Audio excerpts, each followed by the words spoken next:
Back here in Hawk Sports Talk, our players segment, as we'll sit down with the sophomore guard from Pennsburg, Pennsylvania, Deanna Mayza, and we're just joking around how soft-spoken you are. Welcome back to reality here in cold Connecticut.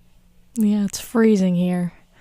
It definitely is freezing from 80 degrees and palm trees, which was fantastic. Let's dive on in. I've kind of joked about it with Coach Rizzotti. I've joked about it with you, with your folks, averaging 37 and a half minutes per game, 40-minute performance against FSU.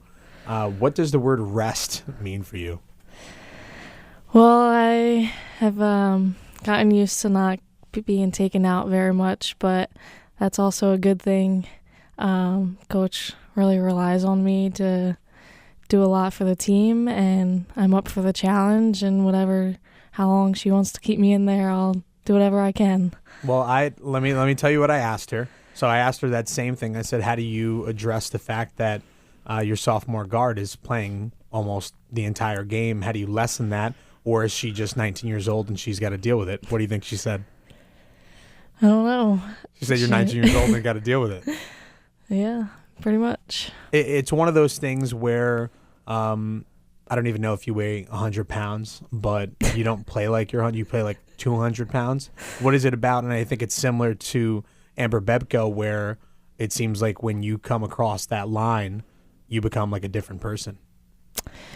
Yeah, I just have a motivation and drive to play basketball, and it doesn't matter how small I am or how tiny, but I just want to go out there and do whatever I can for our team to win. You didn't get picked on in high school, did you? All the time. Did you? Yeah. So does this stem from that? Maybe a little bit, but I always kind of grew up playing with my older brother, so that probably started everything. And he's 6'4", so. We're talking with Deanna Mayza of the women's basketball team, the guard, and kind of, I guess, a nice segue. Your older brother is in the minor leagues of Toronto Blue Jays. You're one of four. I got a chance to talk to your parents a little more in depth while we were down in Mexico. What was it like growing up in your household where sports was kind of on the forefront? Well, my dad coached my older brother in basketball when he was young, and then I just was their 10th practice player, basically, for his travel team.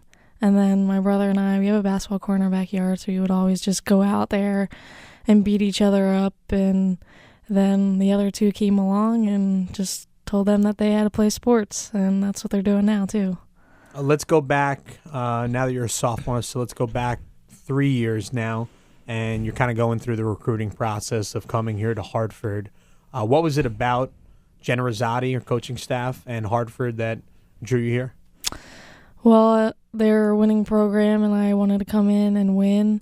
Coach Rizzotti obviously was a big part. She's an awesome coach and was a great player. So I thought that she could do everything for me to continue what I wanted to play. I joke around, and I did it on the beginning of this interview, very soft-spoken. So now that we've said that you wanted to come here to Hartford, you're in your sophomore year, you play the most high-profile position, need to be a floor general. What is it like now being a sophomore, being 19 years old, and you're in charge of an entire team on the floor?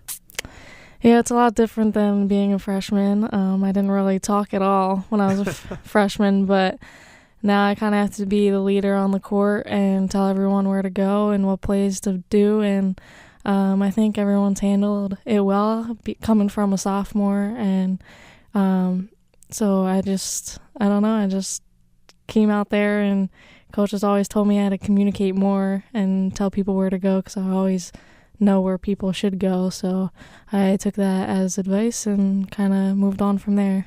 What do you think defines a leader? What makes you a leader as well?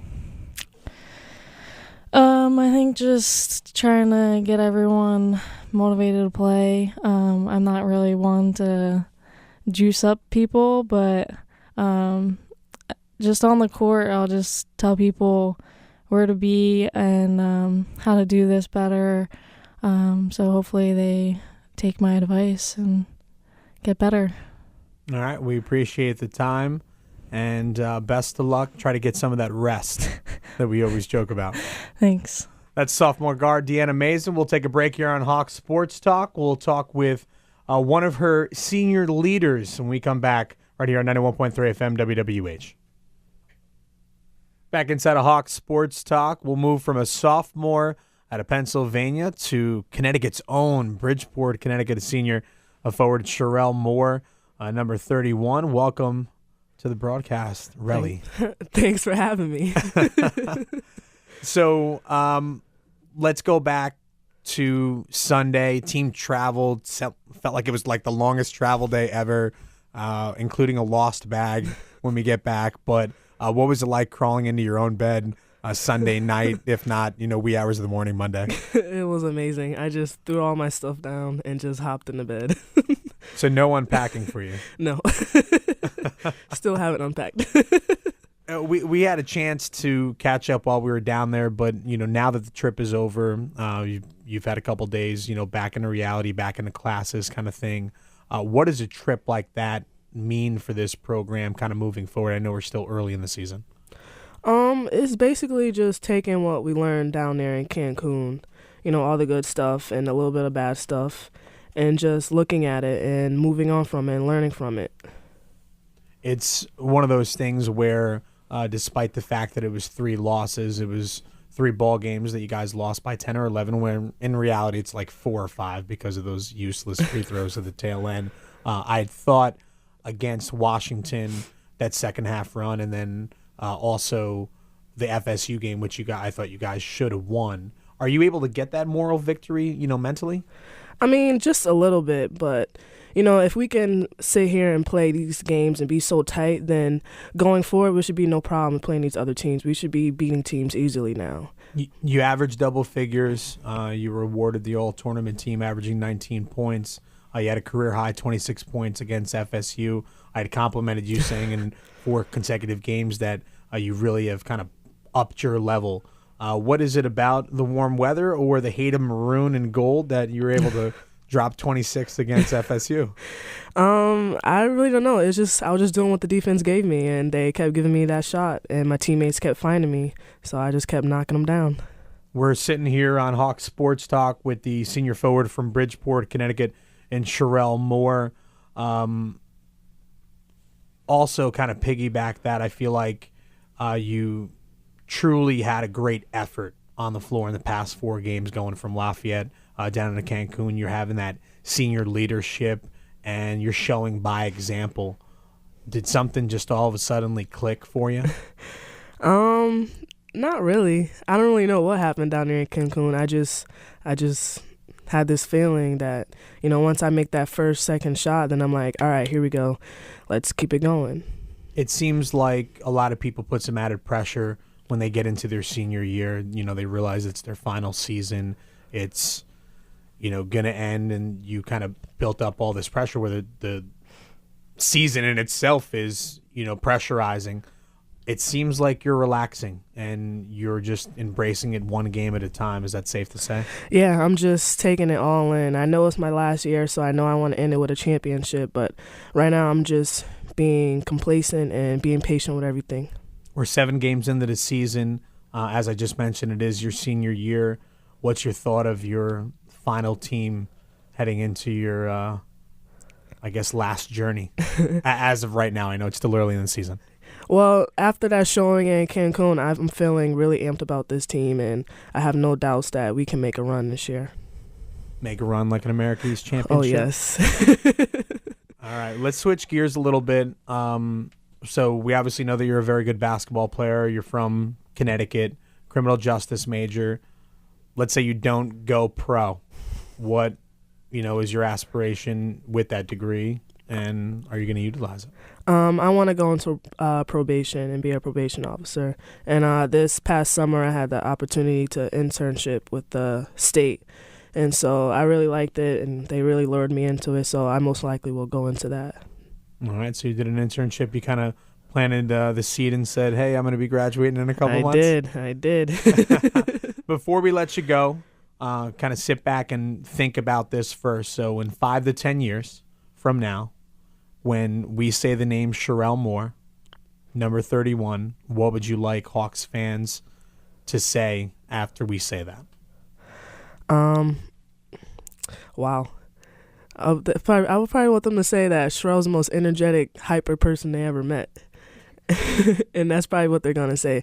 I'm always nice, and I'm always have a smile on my face, and I'm always there to cheer people up when they're down. And in 5 to 10 years, I don't know where I'll be, but I know I'll be back here for Hawk Nation. Appreciate the time. Always got a good smile, and continue your good success on the court. Thank you. So that's the senior forward from Bridgeport, Connecticut, and Cherelle Moore. We'll take another break right here on Hawks Sports Talk, and we'll preview the week to come here on 91.3 FM WWH. Welcome back here on Hawks Sports Talk. Going to sit down with the 16th-year head coach and Jen Rizzotti of the women's basketball team. And back to reality, I guess. It's 35 degrees outside and cold and foggy, and you replaced 80 degrees and warm temperatures and beach and palm trees. How quick did it take for you to get back into the mix? Well, when we saw the snow on the ground, it was a little bit of a culture shock there. But no, I think that we go away every year for Thanksgiving, and so it's not always tropical, but it usually is better weather than it is in Connecticut. And reality always sets in when you get back, not just in terms of the weather, but just in terms of how much closer, the conference season is getting to. And how much less time we have to get ready for it.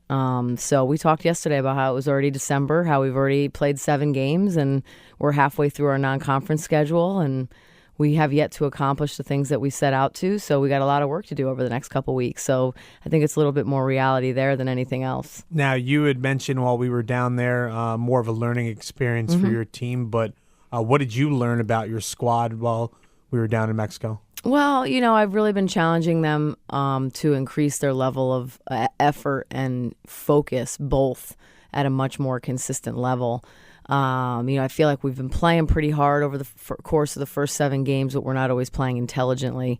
I feel like we've got a pretty solid group of 5 in our starting lineup that is clicking, I think, together and, understanding our offense, understanding how to play together defensively.